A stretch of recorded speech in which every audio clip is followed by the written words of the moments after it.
Oi! Hey, yummy, yummy in your tummy. What's up? It's the Culture Detective here, investigating your favorite everything. I just hit my elbow on a wall, and I'm really happy about that. So today, it's July 1st, and in about 40 something minutes, I'm going to have to leave and go somewhere onto a film set. So I'm going to do this really quick, really fast. And today I'm essentially going to be doing the half year list. I'm going to be talking about my favorite songs, movies, animes, and albums of the year so far, as well as my least favorite ones. So starting off, let's talk about my favorite songs. Here is my top 35 songs of the year so far. So starting off, we got King Krule with the sad and depressing Seaforth, Billy Woods and Kenny Segal with FaceTime, Before the Night Ends with Keep Wasting, which is a really beautiful and dreamy and romantic song from Hong Kong, a bit of canto pop for you. And then on 32, it is US Girls with Tux, Your Body Fills Me Boo. And at 31, it is Lil Yachty with Drive Me Crazy. At number 30, I'm giving it to Lankum with Go Dig My Grave, which is a beautiful, bold funeral march of an Irish folk anthem. And at 29, it is the incredibly aggressive TORIENA with Blood Debug. And at 28, I'm giving it to Little Simz' new single, Gorilla, which has an amazing music video, by the way. Oh my god, you have to see it. And at 27, another song from Hong Kong that I have to give a shout out to. It is from the indie rock band Kowloon K, indie rock synth pop band Kowloon K. The track is called Who Would Want to Be a Loser, is I guess how I would translate it. I really don't know how else to translate the track title. But it is very catchy, groovy, fun. It's blissful awesomeness. 26, it is the new Swans single, Paradise Is Mine. Swans is a great band where whatever they put out is always gonna slap hard, so you get the idea. At 25, it is Magdalena Bay with Tonguetwister. The duo has dropped yet another groovy synth pop banger. At 24, it is Feeble Little Horse with the incredibly distorted and crushed but also sweet and sugary Tin Man. At 23, it is Skrillex with Xena featuring Nai Barghouti. Wow, this thing is apparently it's called Hyper Trap because it's like trap beats but extreme. 22, it is Tyler the Creator's Sorry Not Sorry. And at 21, shout out to this completely non-existent fictional band from an anime, Kessoku Bando with Seishun Complex. At number 20, I'm giving it to Lexie Liu with Magician, which is a total freaking banger. And at 19, it is from Taiwanese rock band No Party For Cao Dong with The Jar, where the band goes groovy with the guitars and suicidal on the lyrics. And at 18, it is McKinley Dixon's Run, Run, Run, which is both speedy and catchy, both concerning and worrisome, because you're running from guns and gunshots. At number 17, I'm giving it to Korean shoegaze group Parannoul with We Shine at Night, with a beautiful appearance from also shoegaze artist Della Zier. And it is every bit as blissful and as crushing as it is dreamy and ascend, I guess. It would be the right word to describe this track. All right, at number, I believe, 16, it is Gezan with Death Penalty Dog, one of the dirtiest, most grotesque, most out of the blue, crazy track to come out of Japanese indie rock music, really. And then afterwards, for something smoother and nicer and easygoing, the Lemon Twigs with Any Time of the Day. At number 14, it is Kelela with Contact, which is a very sensual, groovy, very cold and icy and danceable kind of a hip, kind of a house banger, I guess. At number 13, it is, of course, the list isn't complete with More anime music, we have YOASOBI with Idol. Of course, they do not stop coming out with bangers. This track is amazing. And then at number 12, it is Betcover with the 8-minute long, slow building spiral to insanity that is Superman. At number 11, I'm giving it to Model Actress's Crossing Guard, which is a dark, muddy, edgy, gothy, breathy kind of a noise rock banger, I guess. So top 10 of the year so far. My 10 favorite tracks of the year, 10 tracks that I listen to constantly, and that I just think is just genius, right? Number 10, yeah, call me a mainstream snob, but this song is a banger. You have to admit it. This song is such a freaking banger. It's NewJeans with Ditto. I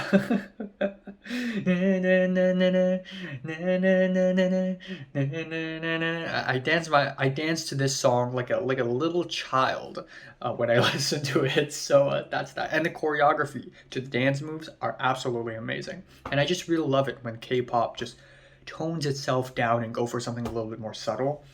Number 9, a track that I probably replayed I don't know how many times this year. Y2K's Dirt with JPEGMAFIA. I just love this fusion between drum and bass and hip hop, and Peggy's incredibly playful flows on this track really helped the track shine. At number 8, of course, post-punk legends Proto Martyr with Elimination Dances with the very industrial crushing drums and Joe Casey's demented screams and shouts. And then on the opposite side of the spectrum, at number 7, I'm giving it to Aobaitiko with Space Orphans. Of course, she comes out with another absolutely beautiful and serene sort of ballad. At number 6, it is Algiers with the incredibly anxiety-inducing Irreversible Damage featuring Zach De La Rocha of Rage Against the Machine fame. At number 5, it is JPEGMAFIA and Danny Brown's Perfect, which has such a crazy sample. The horns, it's just, oh my god. At number, I just realized something weird going on. At number 4, it is Kikuo's Missing or Mitsukanai. The more I listen to his music, the more I love it. It's Vocaloid, but it is every bit as sugary and blissful and futuristic, and every bit as just dark and depressing. And I don't use these two words lightly. So yeah, there are a lot of hidden layers to this track and also other tracks he's made this year so far. And this in particular is enchanting and dreamy. Number 3, it is Foo Fighters with Show Me How. Dave Grohl vocal duets with his daughter for a beautifully personal song that is moody but also very powerful. Number 2, Squid the Blades. I think this is probably one of Squid's most well-written tracks thus far. Sure, it's a little bit of a Radiohead ripoff, but I don't mind as long as it's great guitar works, amazing vocals and performance, and also these very swishy, washy, watery sound effects that they mix into it, the incredibly kooky and eccentric vocal performances, the lyrics that are both cryptic, both intriguing, it's about authority, it's about control, and it's easily their best song on their latest album. And finally, my favorite track of the year, Jessie Ware, Begin Again. I have never heard a disco track this freaking cinematic in all my life. Let me just say that. It's so cinematic, it's so dramatic, it's so filled to the brim with theatricality that I just cannot put it anywhere else other than the number 1 spot. And it's so damn catchy, it's so damn well produced, and Jessie Ware's vocals, she is a freaking powerhouse on this track. So obviously that's my favorite track on the album and of the year so far. As for the worst songs of the year, I'm not going to go into a lot of detail, but just to mention a few, Melanie Martinez, Death, High Res 2 + 2 = 5, Dax, To Be a Man, and of course with the Dax you get Jax with Cinderella Snapped. Water Parks, literally any song they make this year so far could end up on this list. Megan Trainor's incredibly obnoxious. Mother, this is like an electro swing track. It's like White Woman the song. It's and no shade, like no shade to White Woman around the world, but goddamn, is this thing giving Starbucks pumpkin spice latte vibes. And finally, the song I hate the most so far is TX2 with I Would Hate Me Too. This is everything wrong with pop punk revivalism. Every single second of this track reeks of pure cringe. It's actually impressive how freaking cringy it is. The guitars, it's like cartoon. It's like it tries to do this AC/DC thing, and then the guy's literally the emoji, the glasses with teeth emoji and doing this, like that's literally the singer of the track. So goddamn. All right, I guess it's time to move on to my favorite albums of the year. Last year I named 40 albums. This year I kind of can't. I have 30 here, however, so I'm gonna just speed through all of them. Swans the Beggar just made it through the cut, and then at 29 it is Alton Gun with Ashk. At 28 is Feeble Little Horse with Grow with Fish. 27 is 100 Gex with 10,000 Gex. At 26 it's Foo Fighters, But Here We Are. At 25 it's The Lemon Twigs with Everything Harmony. At 24 from Taiwan it is Seeking the Sources of Streams. At 23 from Vietnam it is the electronic album from Zan Cap Doi with One. At 20, I already lost it, honestly. Next up, it's Snow Strippers with April Mixtape 3 with the icy electronic production.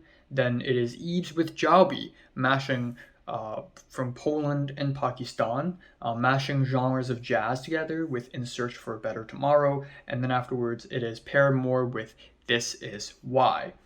All right, how many...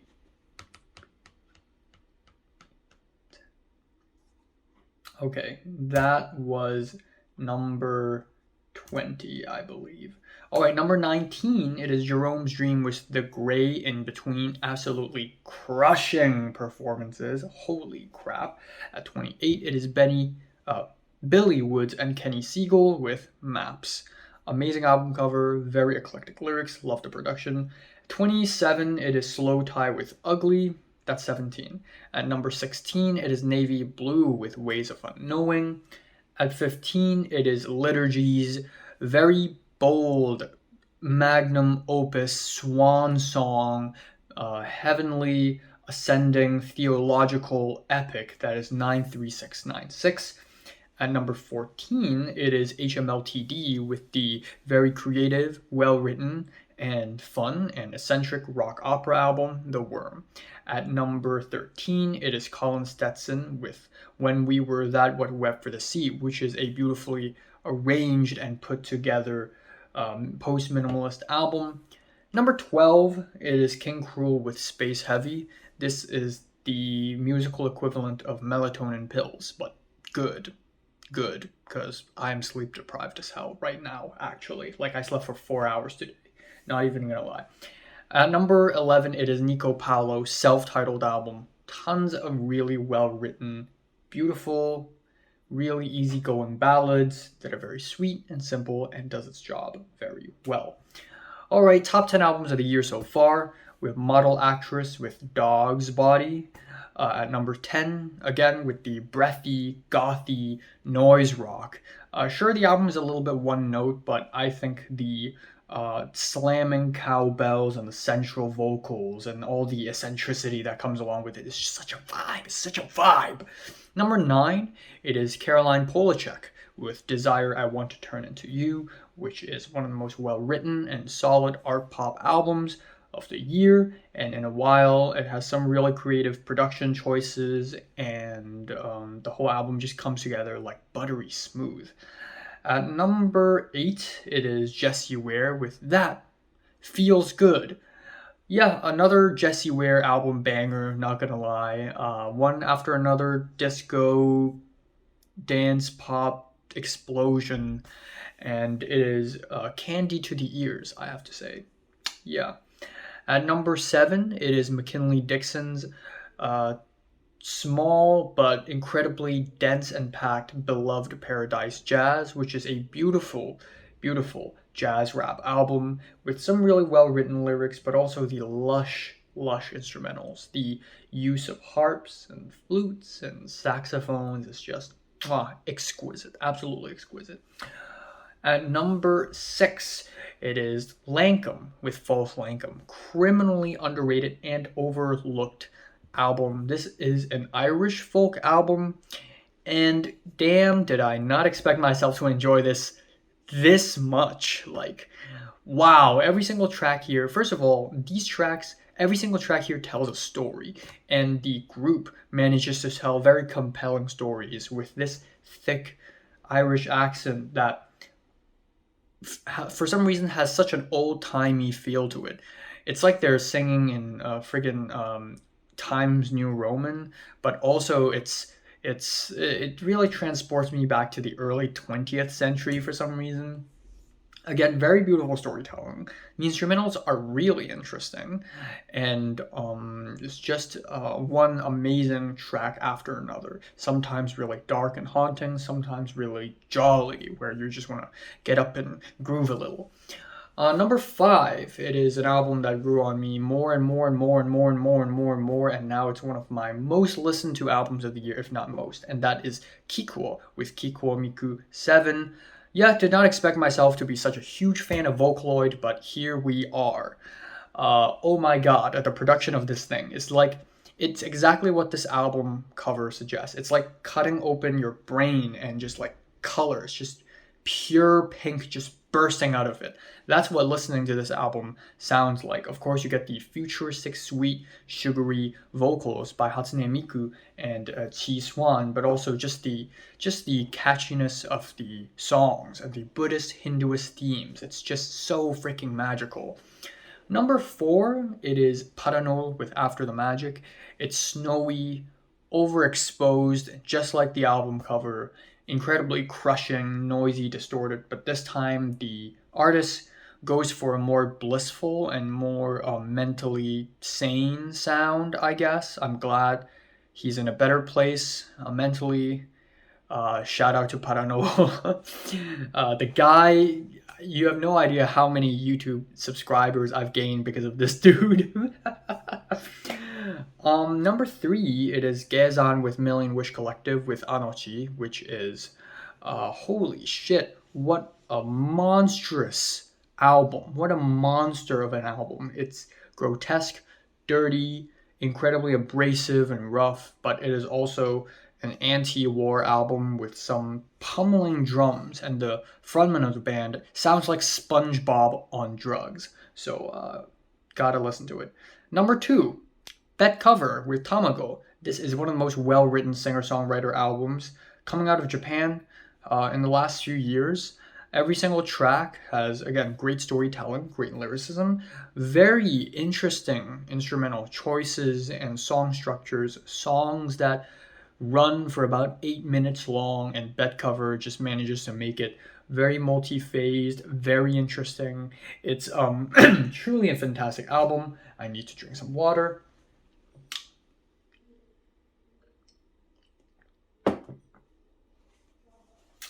I guess the album of the year for me so far is a no-brainer. Danny Brown and JPEGMAFIA, Scaring the Hose Volume 1. It's a banger.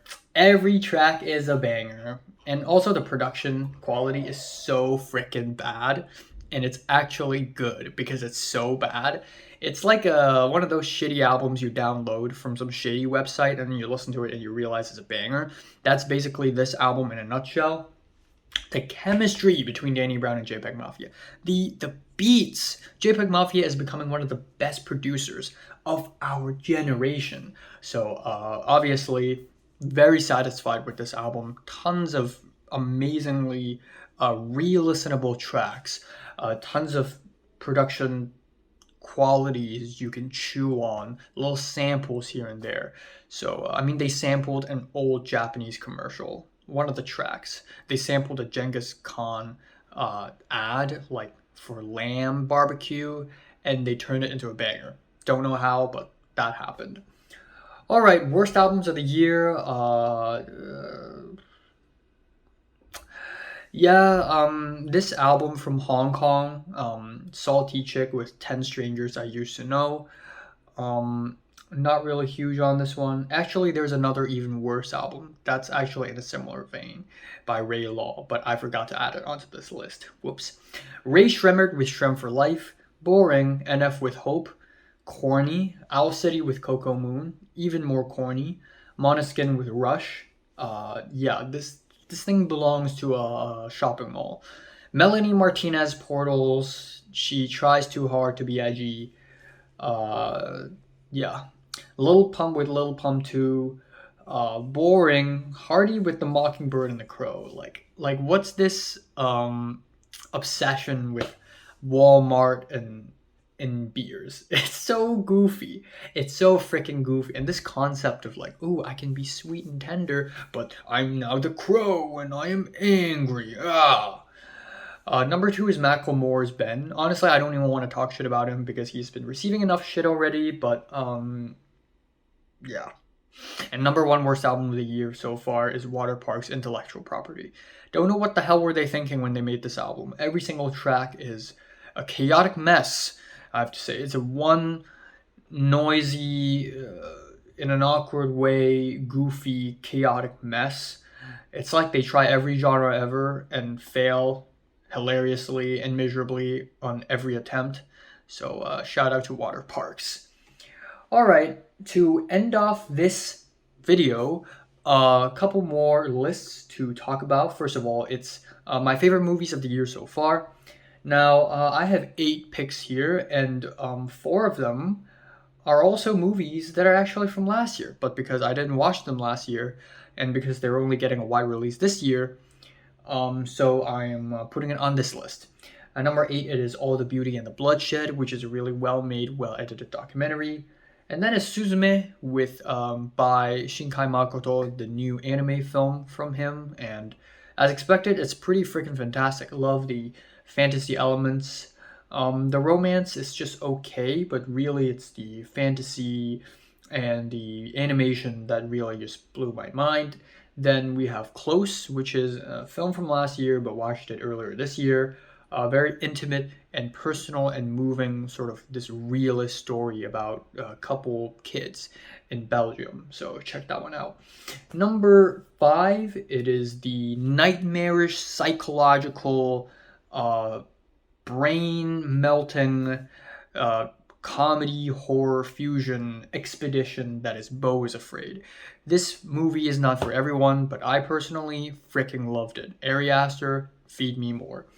Number 4, it is The First Slam Dunk by Inoue Takiko, the mangaka himself, made what's essentially one of the best sports animes of all times. And The First Slam Dunk right here is evidently so. This is everything great about sports animes. It's everything great. Number 3, it is Puss in Boots: The Last Wish. I got to see it like the first thing I did after I came back to LA, just to watch Puss in Boots.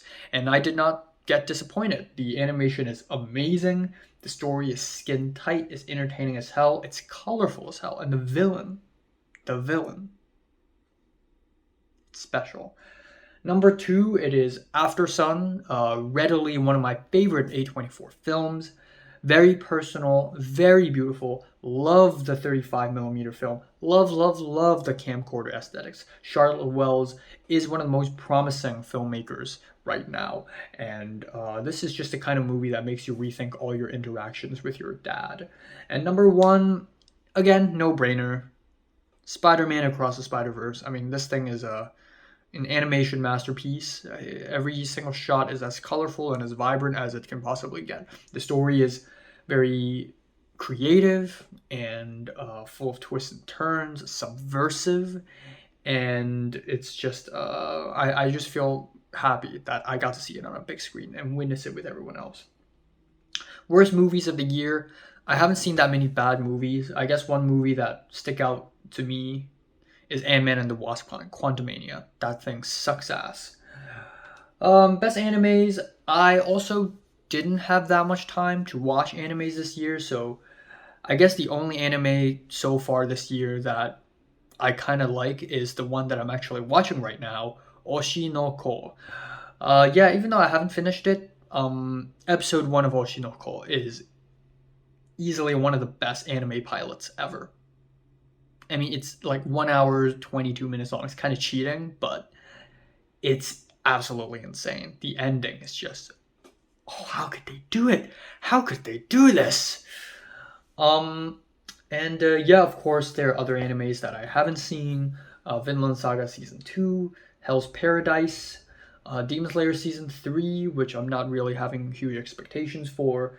And Attack on Titan, I'm sure it's coming out.